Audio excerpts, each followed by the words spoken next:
Let's go through it like one by one, right? So Group A, Netherlands first, right? I think we're all in agreement with that. Netherlands top that group, right? See, I was feeling Senegal second, but then Mane went out injured.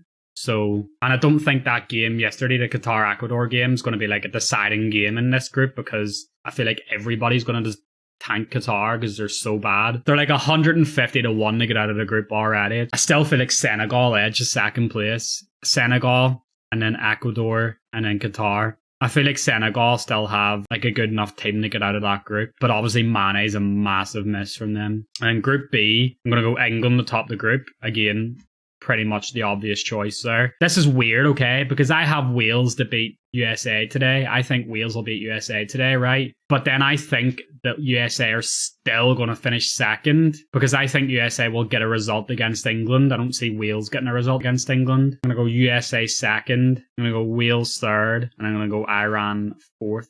Group C, Argentina finished first, obviously.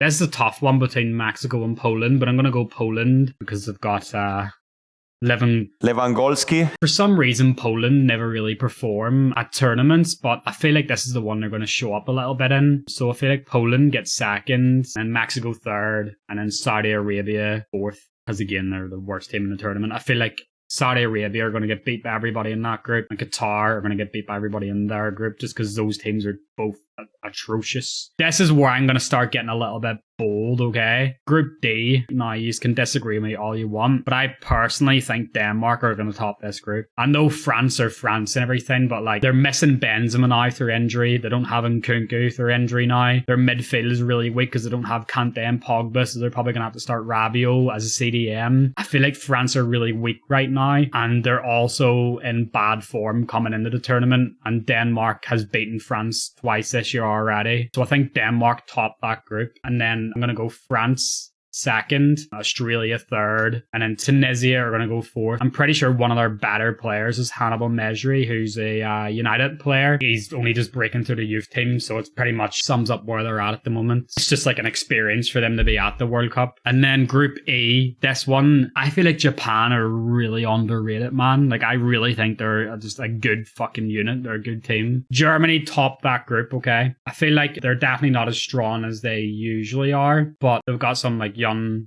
potential coming through the team. I think they're just a good team. I rate their manager as well, Hansi Flick. So Germany top that group. Spain play lovely football, but like the only way that I can describe Spain right now is like they have all the foreplay, but they just have no penetration. You know what I'm saying? Like, you know what I'm saying?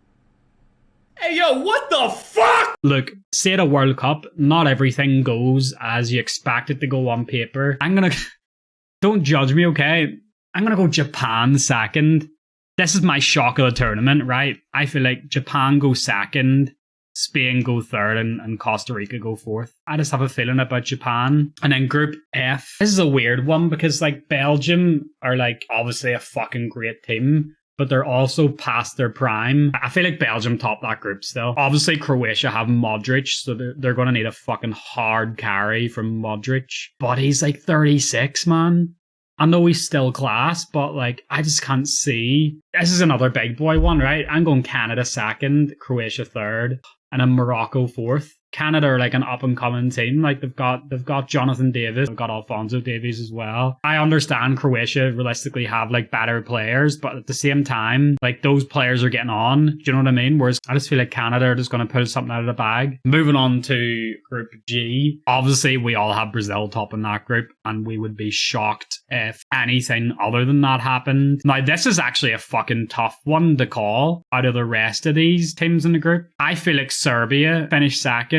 Switzerland and Cameroon are no joke, but I feel like Serbia finished second. They have Mitrovic, Milinkovic, Savic, Lavic as well, yeah. Switzerland always love to cause an upset at these kind of tournaments, but I have them third, and then I have Cameroon fourth. This is where a lot of you guys are going to disagree with me, okay? But just hear me out. You know, Diogo Dalot and Bruno Fernandes are my boys, and I want Portugal to top that group for them, but Uruguay are topping that group. I feel like they're like the dark horse of this tournament, and I know a lot of people agree with me on that. I think they've got a good midfield. Like obviously Valverde plays like right wing and everything for Real Madrid sometimes, but he can also play in midfield. So they've got Valverde in there, they've got Bentancur as well, and they've obviously got Darwin Núñez, Luis Suarez, obviously Cavani if he gets fit as well. Darwin's getting back into form as well. Honestly, I think Uruguay top that group. And then I'm going to obviously go Portugal second. I think South Korea finished third. Obviously Son, he'll probably pull something out of the bag against Ghana, and then Ghana at the bottom of the group. Now we're going to the knockout stages. The first game would be Netherlands versus the USA. Gonna go Netherlands for that one. Argentina and France is a fucking game. That's a game, but I'm gonna go Argentina. I feel like Argentina are like probably my favourites in the tournament, to be honest. Then we've got Germany and Canada. I think Germany go through against Canada there. Brazil and Portugal, what a game.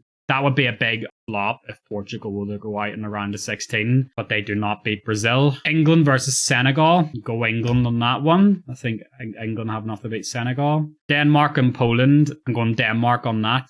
I feel like Poland are a great team. We've obviously got Lewandowski, but I honestly rate Denmark so much. I just feel like they're such a good team, and obviously Eriksen back in the team for them as well. Yeah, I feel like Denmark go through there. Belgium go through against Japan. Japan, here, I feel like it could cause an upset there, but I feel like Belgium go through there. That's a tough game, Uruguay and Serbia, but again, I really rate Uruguay. I really rate Uruguay. I think they could go far. And then that takes us to the quarterfinals, which is Netherlands versus Argentina. I'm going to go Argentina for that one. That would be a very tough game. But I feel like Netherlands are like more of like an up and coming team right now. They're not really like a settled, like, oh, like we're going to push to go far in this tournament. They've still just got a lot of young players coming through. Whereas Argentina have like more of like a settled team, and obviously Messi as well. Germany and Brazil. Brazil get their revenge on Germany. I'm sorry, England fans, okay? Like, I know that you look at this fixture and you're like, here, like, we've just got Senegal in the round of 16. We get Denmark in the quarterfinals. We could be going to another semi-final. And realistically, you should beat Denmark, but I think you bottle it and then Denmark beat you.